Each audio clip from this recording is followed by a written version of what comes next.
তাৎপর্যপূর্ণ এবং গুরুত্বপূর্ণ একটা দিন। এই যে মাস, যেটা এই মাসটা ইসলামের দৃষ্টিতে অত্যন্ত ফজিলতের এবং অত্যন্ত গুরুত্ব এবং তাৎপর্য বহন করে এই মহরম মাস। এই মহরম মাসটা যখন আসে তখন আমাদের দেশে কিছু অপসংস্কৃতি আছে, এটা আমি পরে বলছি। মহরম আসলে বিয়ে করা যাবে না, মহরম মাসে বিয়ে শাদী করতে দেয় না, খবরদার এই মাসে বিয়ে শাদী করা যাবে না, কয়টা আগুনের মাস, যে এই মাসে বিয়ে শাদী করলে একবারে বেড়াবেড়ির যা আছে জামাই বউ 12টা বাজবে। তারপরে যদি এই মাসে কেউ বিয়ে করে দাম্পত্য জীবনে সুখ হবে না, খালি আগুন আর আগুন হবে। এটাকে আগুনের মাস মনে করে এই মাসে কেউ কাউকে বিয়ে শাদী দিতে চায় না, বিয়ে শাদী নিতেও চায় না। এই মাসে কেউ ঘর যদি ভেঙে যায় তাহলে ঘর দরজাও বাঁধতে চায় না, এটা আগুনের মাস, মহরম মাস, খবর না, সেটা আমাদের ঘর বন্ধ যেত না। এরকম আছে না নাই আপনাদের সমাজে? তবে আমাদের সমাজে আছে, নেত্রকোনায় আছে এরকমটা। তবে এই মহরম শব্দের অর্থ হচ্ছে পবিত্র, সম্মানিত। যেটা সম্মানী জিনিস সেটাকে আরবিতে বলে মহরম। মহরম শব্দের অর্থ হচ্ছে পবিত্র এবং সম্মানিত মাস। তাহলে এই সম্মানিত মাসে আপনার বিয়ে শাদী করাটা কি গুনার কাজ না সওয়াবের কাজ? তাহলে সওয়াবের কাজটা এই মাসে করা যাবে না কেন? আপনারা তো যুক্তিতে আসেন। বিয়ে শাদী করা যদি গুনার কাজ হইতো তাহলে আমরা বলতাম খবরদার এই মাসে এইসব করা যাবে না।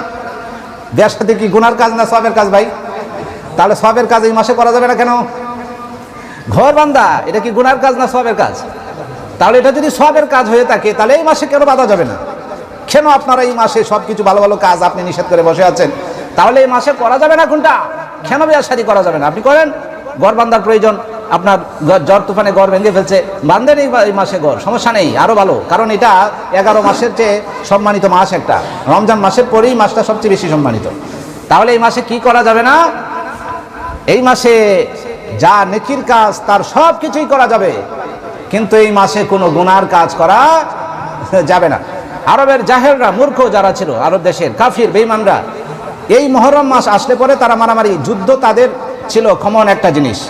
আমরা প্রতিদিন খাবার ভাত খাই, যেভাবে ভাত খাওয়াটা আমাদের স্বাভাবিক জিনিস, পায়খানা প্রস্রাব করাটা যেমন আমাদের স্বাভাবিক জিনিস, গোসল করাটা যেমন আমাদের প্রতিদিনের একটা দৈনন্দিন একটা জিনিস, সকালে একটা চা নাস্তা করাটা আমাদের জন্য যেমন স্বাভাবিক জিনিস, তাদের আরবের কাফেরদের মারামারি করাটা, যুদ্ধ করাটা ছিল তাদের এইরকম একটা স্বাভাবিক জিনিস। এটাকে তারা কোনো ব্যাপারই মনে করতো না। এই ডোনাল্ড ট্রাম্পের মতো ও যেমন মারামারি করে, বিভিন্ন দুর্বল রাষ্ট্র পাইলে যেমন বোমা হামলা করে, ওইটা যেমন হারামি, এই আরবের কাফেররাও এরকম হারামি ছিল। এরা খালি মারামারি খুঁজে বেড়াইতো। যদি কেউ একবার মারামারি লাগছে তাহলে দাদা ফৈদ দাদা 14 গোষ্ঠী পর্যন্ত এদের প্রতিশোধ নিছে, যে এই দাদার আমলে এদের সাথে ঝামেলা আছে, ছাড়বি না। দাদা মরে গেলে নাতিরারে ওসিয়ত করে দিত যে এদের সাথে আমাদের পূর্বপুরুষদের জমি জমা নিয়ে ঝামেলা ছিল, তা আমরা তো সারা জীবনে মারামারি করে আর বাগাইতাছি না, তোরা যদি কোনোদিন ক্ষমতায় এরা ফিট নাই আর প্রতিশোধ নিস, তাহলে প্রতিশোধ কি 1 বছর 2 বছরে ঝামেলা করছে না জীবনের জীবন? বছরের পর বছর, শতাব্দীর পর শতাব্দী মারামারি যেন এদের রক্তের সাথে মিশেছিল। এইরকম একটা যুগ অতিবাহিত হয়েছে। কিন্তু এত বড় প্রচন্ড জঘন্য মানুষ হওয়ার পরেও এরা মহরম মাস আসলে পরে মারামারি করতো না। যত বড় খারাপ হোক না কেন, যত বড় দুর্ঘটনাই ঘটুক না কেন, আর যতই মানুষের সাথে হিংসা বিদ্বেষ হানাহানি হোক না কেন, মহরম আসলে কোনো মারামারি নাই। এই মাসটাকে তারা এতই সম্মান করত, এই মাসটার সম্মানে তারা যাবতীয় গুনার কাজ থেকে তারা দূরে থাকতো। বলেন সুবহানাল্লাহ। তাহলে এই মাসে বৈধ প্রত্যেকটা কাজেই করা যাবে, কিন্তু কি করা যাবে না? বুঝে আসছে এখন আপনাদের? কি করা যাবে না? গুনাহ করা যাবে না। আর বৈধ কাজগুলো এই মাসে করা যাবে, বুঝে আসছে? তাহলে বিয়ে শাদী দেওয়া যাবে নাকি? বিয়ে শাদী নেওয়াও যাবে না? মহরম মাসে নিষেধ আছে? নিষেধ নাই। তাহলে এই জন্য পবিত্র কোরআনেও এই মাসের কথা বলা হয়েছে। এই মাসের কথা পবিত্র কোরআনেও বলা হয়েছে। পবিত্র কোরআনে বলা হয়েছে আপনার সূরা তাওবার 36 নম্বর আয়াতে মহরম মাসের কথা উল্লেখ করা হয়েছে। আল্লাহ বলেন 4টা মাসের কথা আল্লাহ বলেছেন যে আল্লাহর হিসেবে মাসের সংখ্যা হলো 12টা। এই 12টা মাসের মাঝে 4টা মাস সম্মানিত, বেশি সম্মানিত আল্লাহ কোরআনে বলছেন। আল্লাহ বলেন, এটা হচ্ছে পবিত্র কোরআনের সূরা তাওবা এর 36 নম্বর আয়াত। এখানে আল্লাহ বলছেন এই মহরমের কথা এখানে বলা আছে। আল্লাহ বলেন, ইন্না ইদ্দাতাশ শুহুরি ইনদাল্লাহি 12 শাহরান ফি কিতাবিল্লাহ। আল্লাহ বলেন, ইন্না ইদ্দাতাশ শুহুরি ইনদাল্লাহি 12 শাহরান ফি কিতাবিল্লাহি ইয়াওমা খালাকাস সামাওয়াতি ওয়াল আরদ মিনহা আরবাআতুন হুরুম। ইন্না ইদ্দাতাশ শুহুরি ইনদাল্লাহি 12 শাহরা। 12 শাহরা মানে আশারা সাহারা শব্দের অর্থ হচ্ছে 12। মাসের সংখ্যা কয়টি আপনাদের বাংলায় কয়টা? 12টা। বাংলায় মাসের সংখ্যা কয়টা? 12টা। ইংরেজিতে কয়টা? 13টা না 12টাই? 12টা। আরবিতেও মাস কি 14টা না? আরবিতেও মাস কয়টা? 12টাই। নাম আলাদা আলাদা কিন্তু মাস কয়টা? 12টা। এই জন্য আরবিতে মাস গুনলে 14টা বাড়িত না, বাড়িতে কয়টা? 12টাই। এই জন্য আল্লাহ বলেছেন ইন্না ইদ্দাতাশ শুহুরি ইনদাল্লাহি 12 শাহরান ফি কিতাবিল্লাহ। আল্লাহর কাছে আকাশ এবং জমিন সৃষ্টির থেকে শুরু করে আল্লাহর কাছে হিসাবের মাস হলো 12টা। বলেন সুবহানাল্লাহ। এই মাস হঠাৎ করে 12টা মাস হয় নাই। যেদিন আল্লাহ আকাশ সৃষ্টি করেছেন, যেদিন আল্লাহ জমিন সৃষ্টি করেছেন, তখন থেকেই আল্লাহর হিসাবে মাসের সংখ্যা কয়টা? 12টা। মাস কয়টা? 12টা। যেদিন থেকে আল্লাহ আকাশ সৃষ্টি করেছেন, যেদিন থেকে আল্লাহ জমিন সৃষ্টি করেছেন, তখন থেকেই মাসের সংখ্যা কয়টা? 12টা। আল্লাহ বলেন আমার কাছে আকাশ এবং জমিন যেদিন থেকে আমি সৃষ্টি করেছি, তখন থেকেই আমার কাছে মাসের সংখ্যা হলো 12টা। বলেন সুবহানাল্লাহ। মিনহা আরবাআতুন হুরুম। কিন্তু আল্লাহ বলেন আরবাআতুন, আরবাআ শব্দের অর্থ হচ্ছে 4। আরবাআ শব্দের অর্থ কি? আমরা বলি বাংলায় বলি 4, আরবিতে বলে আরবাআ। আর তিনকে বলে সালাসা। আমরা এই যে বিতির নামাজে দেখছেন না, আমরা বলি সালাসা, সালাসা রাকাতি সলাতিল বিত্রি। তাহলে সালাসা মানে 3 রাকাত বিতির নামাজ পড়ছি, আল্লাহু আকবার। তাহলে সালাসা দ্বারা কি বোঝায়? 3। সালাসা দ্বারা কি বোঝায়? 3। আরবাআ দ্বারা বোঝায় 4। 4 রাকাত নামাজ পড়লে, যেমন জোহরের 4 রাকাত যদি নামাজ আমরা পড়ি, নামাইতু আনুসাল্লি আলিল্লাহি তাআলা রাকাতাই সলাতিল যুহরি ফারদুল্লাহি তাআলা, আরবাআ রাকা। আরবাআ এখানে বলা হয় 4 রাকাত নামাজ হলে কি করা লাগে? আরবাআ। আর 2 রাকাত হলে রাকাতাই, 3 রাকাত হলে সালাসা। তাহলে আরবাআ দ্বারা মানে 4 বোঝায়। তাহলে এখানে বলা হয়েছে, আল্লাহ কোরআনে বলেছেন মিনহা আরবাআতুন হুরুম। এই 12টা মাসের মধ্যে 4টা মাস আমার কাছে বেশি সম্মানিত। সুবহানাল্লাহ। 4টা মাসের সম্মান আমি আল্লাহর কাছে অত্যন্ত বেশি। এই 4টা মাস কি? এই 4টা মাসের মধ্যে একটা মাস হলো মুহররম মাস। 4টা মাসের একটা মাসের নাম কি? মুহররম মাস। আল্লাহ বলেন ইন্না ইদ্দাতাশ শুহুরি ইনদাল্লাহি 12 শাহরান ফি কিতাবিল্লাহি ইয়াওমা খালাকাস সামাওয়াতি ওয়াল আরদ। সামাওয়াতি শব্দের অর্থ হলো আকাশ, ওয়াল আরদি শব্দের অর্থ হলো জমিন। আল্লাহ বলেন আকাশ যেদিন আমি তৈরি করেছি, জমিন যেদিন আমি সৃষ্টি করেছি, তখন থেকে আমার কাছে হিসাবের মাস হলো 12টা। মিনহা আরবাআতুন হুরুম। এই 12টি মাসের ভিতরে আল্লাহ বলেন 4টি মাস আমার কাছে বেশি সম্মানিত। সুবহানাল্লাহ। মিনহা আরবাআতুন হুরুম। আরবা মানে 4। এই 4টা মাস আমার কাছে বেশি সম্মানিত। এর ভিতরে একটা হচ্ছে মুহররম মাস। বলেন সুবহানাল্লাহ। এই মাসটা সম্মানিত। আর কে বলছেন? আমরা বলছি না, আল্লাহ বলছেন। আল্লাহ বলেন যে এই মাসটার সম্মান আমার কাছে অনেক বেশি। আল্লাহ বাড়িয়ে দিয়েছেন এই মাসে। এই 4টি মাসের মধ্যে একটি মাস হলো মুহররম মাস। আবার এই মুহররম মাসের 10 তারিখটা আবার আরো বেশি সম্মানিত। এই মুহররম মাসটাই সম্মানিত, কিন্তু এই মাসের 10 তারিখটা আল্লাহর কাছে আরো বেশি সম্মানিত। এরপরে এখন এই 4টা মাস কোনটা? এই 4টা মাস কোন 4টা মাস? এখন এটা আবার যদি জানতে চান তাহলে আপনার যেতে হবে হাদিস শরীফে। আল্লাহ বলেছেন 4টা মাস আমার কাছে বেশি সম্মানিত। এর ভিতরে একটা হলো মুহররম মাস, বাকি 3টা কোনটা? আল্লাহ রাসূল বলেছেন যে 3টা মাস হলো একটার সাথে আরেকটা লাগা, একটার সাথে আরেকটা 3টা মাস লাগা, আর একটা আলাদা। এর ভিতরে একটা হলো জিলকদ, একটা হচ্ছে জিলহজ, আর একটা হচ্ছে মুহররম। তাহলে লাগা 3টা মাস। 3টা মাস একটা আরেকটার সাথে লাগা। এই কিছুদিন আগে জিলকদ গেছে, কুরবানিটা আমরা জিলহজে করছি। এখন জিলহজের মাস শেষ, কুরবানির মাস শেষ। কুরবানির মাস কোনটা? জিলহজ না? জিলহজের 10 তারিখে আমরা কুরবানি করছি, জিলহজ গেছে গা। জিলহজ হলো আরবি বছরের শেষ মাস। এখন মুহররম দিয়া বছর শুরু হয়েছে। তাহলে 3টে মাস হলো লাগা, জিলকদ, জিলহজ, মুহররম। আর একটা অতিরিক্ত মাস হলো রজব। বলেন সুবহানাল্লাহ। এখন বলতে পারেন 4টে মাস যদি সম্মানিত হয়, এর মধ্যে তো রমজান নাই, তো রমজান কই গেল? এটা প্রশ্ন আসে না?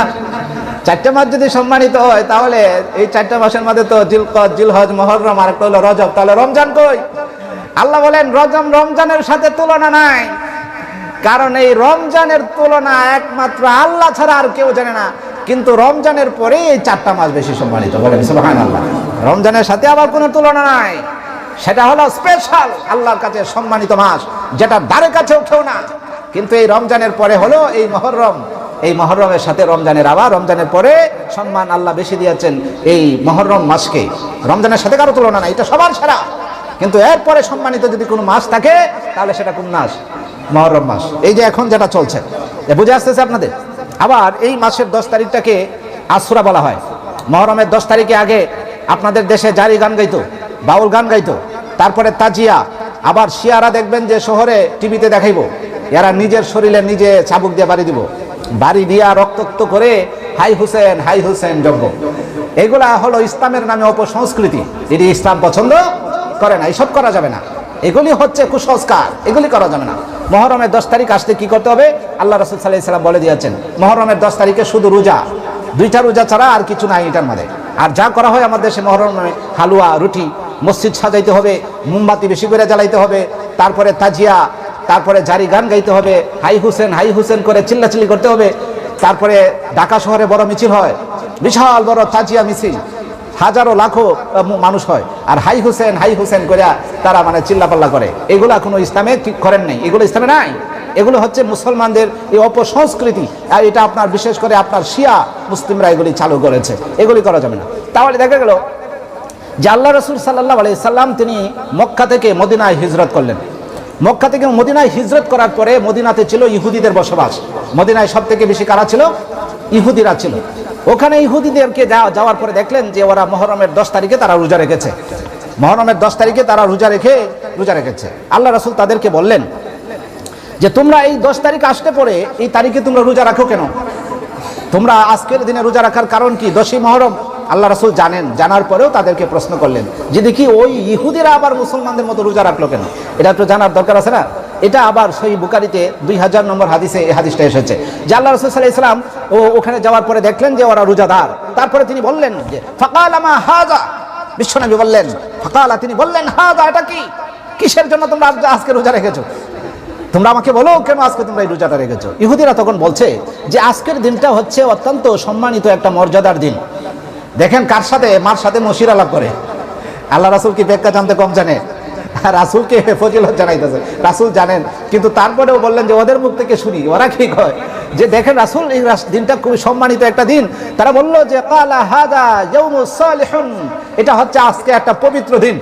এই দিনে কি ছিল? হাযা ইয়াউমুন নাজ্জাহুন বনি ইসরাঈল, তিনি বললেন যে বনি ইসরাঈল, তিনি বললেন যে আল্লাহ রাসূল আপনি তো জানেন না, মানে তারা জানাচ্ছে এই দিনটা তাহলে কি? ইহুদিদেরকে বললেন তোমরা বলো আজকের দিনে কেন রোজা রেখেছো? ইহুদিরা বললেন আল্লাহ রাসূল এই দিনটা হচ্ছে 10ই মুহররম। আমাদের নবী মূসা আলাইহিস সালাম বনি ইসরাইলের তিনি একজন নবী ছিলেন।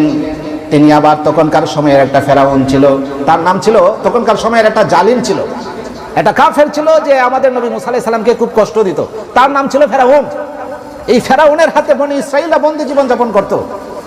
তারা অত্যন্ত, ফেরাউন এবং তার সম্প্রদায়ের লোকেরা আমাদের নবী মূসা আলাইহিস সালামকে খুব কষ্ট দিত, যন্ত্রণা দিত।